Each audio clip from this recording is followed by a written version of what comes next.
जैसे स्वाति बूंद की जो पानी की जो स्वाति में पानी गिरता है और वो स्वाति बूंद को अपने अंदर ले लेती है और उसको लेकर वो पी के अपना मुंह बंद कर लेती है, तो उसमें मोती पैदा होता है सीपी में। ऐसे ही आप राम नाम रूपी स्वाति बूंद को अगर अपन अपने मुंह के द्वारा और जप करेंगे, अपने अंतःकरण में उतारेंगे और अपना मुंह, इंद्रियां, आंखें सब बाहर से बंद कर लेंगे, संसार रूपी खारा समुद्र का जल अंदर नहीं जाना चाहिए और नहीं जाएगा, तो वो परब्रह्म परमात्मा का जो आनंद रस, अमृत रस है, वो प्रकट होगा। उस रस का पान करेंगे और स्वस्वरूप का बोध होकर हम साक्षात्कार परमात्मा से होकर अपने स्वरूप में मिल जाएंगे। माहे मोती निवजे दादू बंद शरीर, अगर वो मुंह बंद नहीं करे तो मोती बिगड़ जाएगा। इंद्रियों को हम रोकेंगे नहीं, बाह्य विषय विकारों से अंतर्मुख नहीं करेंगे, तो हमारा मन रूपी मोती एक दिन विषय विकारों में बह जाएगा, कुछ भी मोती नहीं बनेगा। और मोती बनाना है, राम नाम में लगना और परमात्मा का साक्षात्कार करना है, तो बाह्य इंद्रियों को संयमता से रोककर, बाह्य भटकने को रोककर अंतर्मुख करना पड़ेगा, बाहर से बंद करना पड़ेगा। दादू मन पंगुल बया सब गुण गए विलाय है, काया नव्यो ने मन बुढ़ा वे जाए। और जो जीवन मुक्त महापुरुष होते हैं वो विषय वासना रूपी सांसारिक पैरों से पंगुले हो जाते हैं, अर्थात अपने मन पंगुला हो जाता है। कब होता है कि जो जीवन मुक्त महापुरुष होते हैं वो महापुरुष कभी भी अपने मन को विषय विकारों में नहीं जाने देंगे, अर्थात पंगुला व्यक्ति होगा तो चल ही नहीं सकता, तो जाएगा कैसे? तो इस मन को वो पंगुला बना देते हैं। सब गुण गए विलाय, फिर तो मन की सतो गुण, रजो गुण, तमो गुण, ये वासनाएं भी खत्म हो जाएगी। जब मन रूपी चंचल के घोड़ पैर ही नहीं है, पंगुला है, मन पांगुला हो गया है, तो ये फिर विषय विकारों में सत्व रजोगुण सतोगुण तमोगुण में ये जाएगा ही नहीं, ये सब विलय हो जाएंगे। ऐसे मुक्त पुरुषों के शरीर की युवा अवस्था भी हो तो क्या, जैसे दत्तात्रेय भगवान बचपन में ही साधना में लग गए, उनके साथ ऋषि बालक रहते थे।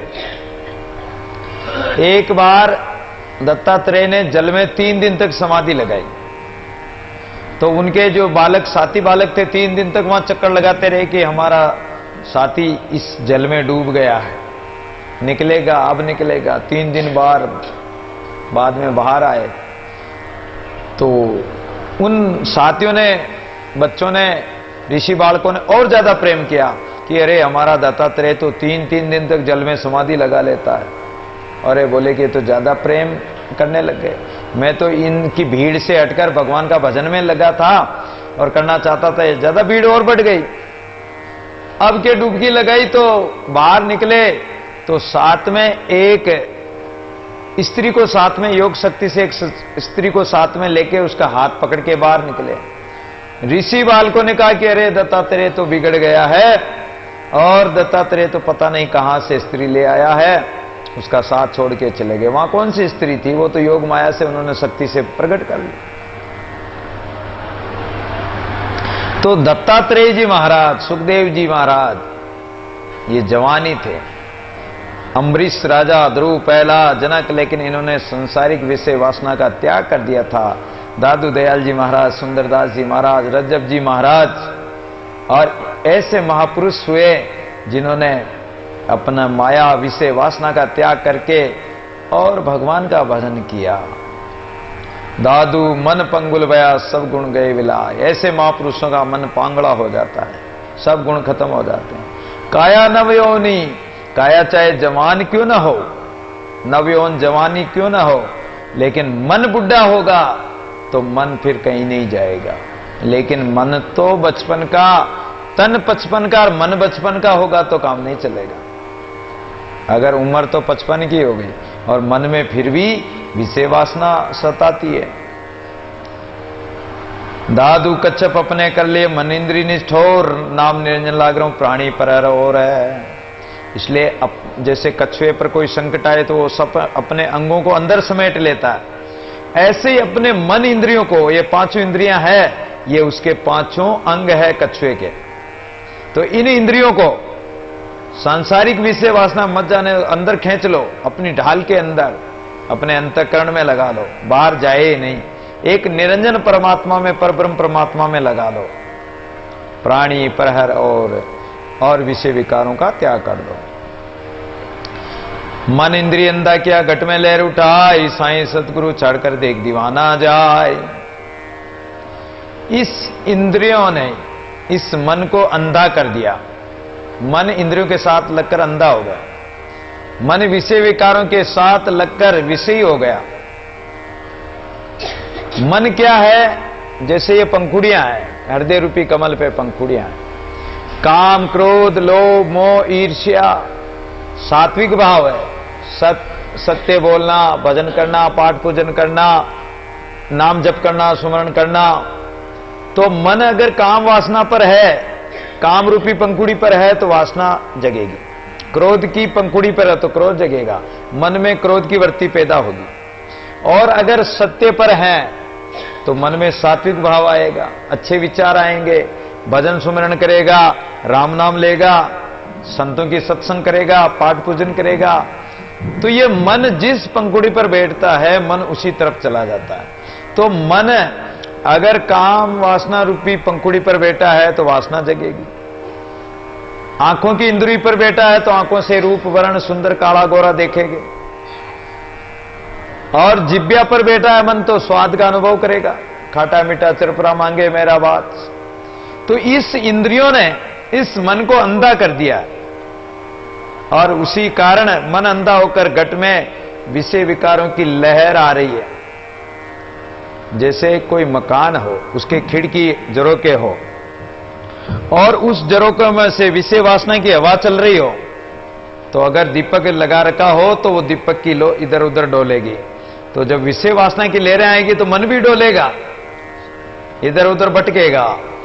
साईं सदगुरु छाड़कर देख दीवाना जाए। लेकिन जो सतगुरु के शिष्य गुरुमुखी है, वो तो इनको छोड़कर, विषय वासना को छोड़कर और राम नाम में दीवाना होकर परमात्मा में जा मिलता। और अगर जो साईं परमात्मा को, सतगुरु को छोड़कर अगर इन मन इंद्रियों के विषयों में लगा तो देख दीवाना जाए। देखते देखते वो संसार में दीवाना होकर संसार में ही चला जाएगा, उसी में दीवाना होकर संसार में ही मिल जाएगा। दादू के राम बिना मन रंग है, जाचे तीनों लोग, जब मन लागा राम सो तब भागीदारी दोष है। कहते हैं कि दादू सब जग निर्धना, धनवंता नहीं कोई, सो धनवंता जाने जाके राम पदार्थ हो। इस संसार में धनवान तो बहुत होंगे, उनके पास संसारिक धन संपत्ति, माया मोह, गाड़ी घोड़े, कुटुंब कबीला, जमीन जायदाद, ऐश्वर्य आदि बहुत मिलेंगे, लेकिन वास्तव में वो धनवान नहीं है, वो निर्धन है। जिसके पास राम नाम धन नहीं है, राम बिना मन रंग है, राम नाम के बिना, भजन के बिना ये मन रंग गरीब है। जाचे तीनों लोग, भगवान का भजन नहीं करेगा तो ये मन कहां जाएगा? संसार में दौड़ेगा। अरे मुझे बीड़ी पिला दो, अरे मुझे कोई सिगरेट दे दो, अरे मुझे कोई रोटी खिला दो, अरे मुझे कोई धन दे दो, अरे मुझे कोई कपड़ा दे दो। संसार के आगे तिणे तिणे के लिए नाचता फिरेगा, संसार के आगे याचक बनकर मांगता फिरेगा, कभी रोटी के लिए, कभी कपड़े के लिए, कभी किसके लिए, और वो संसार से मांगता फिरेगा। जाचे तीनों लोग, तीनों लोगों में वो मांगता फिरेगा, मिलेगा कुछ नहीं। जब मन लागा राम सो, यदि मन परमात्मा से लग गया तो काहे की कमी जाके राम धनी। धर्म अर्थ काम और मोक्ष चार पदार्थ देत गनी, चारों पदार्थ रिद्धि सिद्धि हाथ जोड़ आगे खड़ी सुंदर कहता के सभी गुलाम हैं, उनका तो दरिद्र भाग ही जाएगा, दरिद्र रूपी दोष भाग ही जाएगा जो राम नाम से लग गए हैं। इंद्री के आधीन मन जीव जंत सब जाचे, तिने तिने के आगे दादू तीनों लोक फिर नाचे।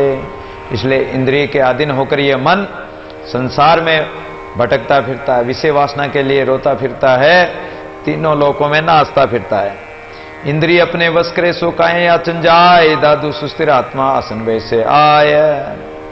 अगर अपने मन इंद्रियों को वश में कर लिया तो फिर मांगने की जरूरत ही नहीं। बिन मांगे ही परमात्मा तो विशंबर सब जग को पूरे, उधर काज न काए जूरे। काए भटकता फिर, परमात्मा अपने आप दे रहा है।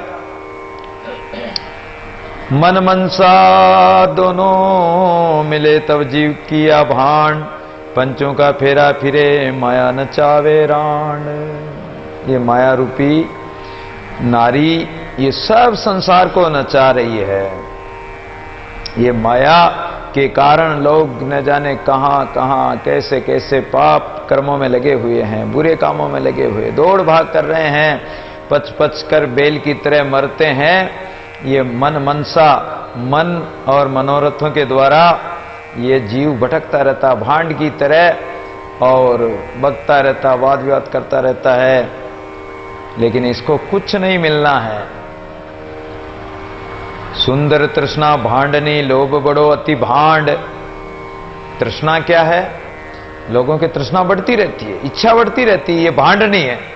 भांडनी को एक रोटी दे दो तो वो कहेगी नहीं नहीं और दो और दो, मांगती रहेगी, वो हटेगी नहीं। तो ये तृष्णा भांडनी है। और भांड कौन है? लोभ। लोभ रूपी भांड उसको दे दो तो और बिड़दावली गाता रहेगा और मांगता रहेगा। जैसे ही रंडवो मिलियो और तैसी मिल गई राण। दोनों बराबर के ही मिल गए, अर्थात दोनों संतुष्ट होते ही नहीं। ये मन और मनसा दोनों भांड और भांडनी है, ये दोनों एक जैसे ही मिल गए। मन इच्छा सब किए से लाज लगत है अंत, इब्राहिम तो लज्जित हुए कहा उन्हें जब संत। नकटी आगे नकटा नाचे, नकटी ताल बजावे, नकटी आगे नकटा गावे, नकटी नकटा भावे। ये मन क्या नकटा है, ये मनसा, ये भांडनी है, ये भी नकटी है। इसको चाहे कितना ही अपमान कर दो, इसको कितना ही समझाओ, लेकिन ये नकटे इनके कुछ लगती नहीं है, इनकी नाक ही नहीं है। एक बार करमेती बाई एक पुरोहित की लड़की थी और वो करमेती बाई घर परिवार छोड़ के संत बन गई। वृंदावन जाकर भगवान का भजन करने लगी। जहां काली देव पे भगवान ने नाग को नाता था, उस जगह जाके भजन करने लगी। उसके पिता को पता लगा कि मेरी बेटी वहां भजन कर रही है। तीर्थों में लोग जाते हैं तो पता लग ही गया, पहचान गए लोग, अरे ये तो करमेती बाई पुरोहित जी की लड़की। पिता को समाचार लगा, वो गया और बोला कि बेटी तूने तो अच्छी मेरी नाक कटाई। करमेती बाई ने कहा पिताजी तुम्हारे नाक थी कहां? अरे जो हरि नाम नहीं लेते, भगवान का भजन नहीं करते हैं, शास्त्र कहते हैं, संत कहते हैं, गुरुजन कहते हैं, सदगुरु कहते हैं, उसकी बात को भी तुमने नहीं माना तो तुम नकटे तो वैसे ही हो। तुम्हारे नाक थी कहां? तुम्हारे नाक तो पहले ही कटी हुई। और जब तुमने भजन किया ही नहीं, भगवान का सुमिरन किया ही नहीं, तो वैसे भी तुम नकटे ही हो। और अगर नाक तुम्हें इतनी चाहिए तो भगवान अगले जन्म में तुम्हें हाथी बना देगा, जो लंबी सारी नाक दे देंगे, सूंड दे देंगे, तो क्या तुम्हारा कल्याण हो जाएगा? ऐसा उपदेश दिया करमेती बाई ने पिताजी को। पिताजी नीचे आंखें कर ली कि बेटी हम संसारी प्राणी हैं, हम तो इसी को सब कुछ समझते थे कि संसार में हमारी मान प्रतिष्ठा है, हमारी नाक है, लेकिन ये संसार की प्रतिष्ठा, संसार की जो माया मोह है, ये तुम्हारी नाक नहीं है, तो तुम्हारी नाक कट रही, और इससे तो तुम्हारी नाक कट रही है। तो नकटी आगे नकटा नाचे, ये मनसा रूपी नकटी के आगे ये मन रूपी नकटा नाचता है। क्यों? कि जब इच्छा होती है किसी वासना की, लो मन मनोरथ होते हैं, संकल्प विकल्प होते हैं, तो एक आशा पूरी करने के लिए संसार में नाचता फिरेगा। नकटी ताल बजावे, और जो भांडनी होती है वो ताल बजाएगी और ये नाचता रहेगा। नकटी आगे नकटा गावे, और इस माया के आगे ये घुटने टेक कर मांगता ही रहता है कि इतना तो दे दो, और दे दो, ये चाहिए, वो चाहिए। नकटी नकटा भावे। और इस नकटी को भी और इस नकटे को भी ये माया ही प्रिय लगती है, संसार ही प्रिय लगता है। पांचों इंद्रिय भूत है मनसा क्षेत्रपाल, मनसा देवी पूजे दादू तीनों काल है। ये पांचों इंद्रियां क्या है? भूत है। और मनवा क्षेत्रपाल है। गांव का रखवाला होता ना क्षेत्रपाल, तो ये क्षेत्रपाल है। सारा संसार इंद्रियां आदि मन भूत प्रेत, और मन को क्षेत्रपाल बताया। मनसा को देवी की तरह लोग पूजते हैं, लेकिन मनसा और इंद्रियों के वशीभूत होकर ये संसारी प्राणी परमात्मा को तो भूल गए और मनसा के ही काम किए इन्होंने। मन रूपी भूतों को, इंद्रिय रूपी भूतों प्रेतों को इन्होंने पूजा है। तो दादू तीनों काल है। तो फिर तो ये पांचों इंद्रियां, मन और मनसा, ये तीनों ही काल के गाल में जाएंगे। जीवित लूटे जगत सब मर्तक लूटे देव, दादू कहां पुकारे कर कर मुहे सेव। जीते जी संसारिक प्राणी इस जीव को लूटते रहते हैं, कुटुंब भी लूटते रहते हैं, लोगों घर का, मारे गांठ का, राम बिसारे। बखना जी महाराज कहते हैं कि अरे लोगों, ये संसारी प्राणी, ये परिवार के कुटुंबी तुम्हें जीते जी तुम्हें लूटते रहते हैं, घर के मार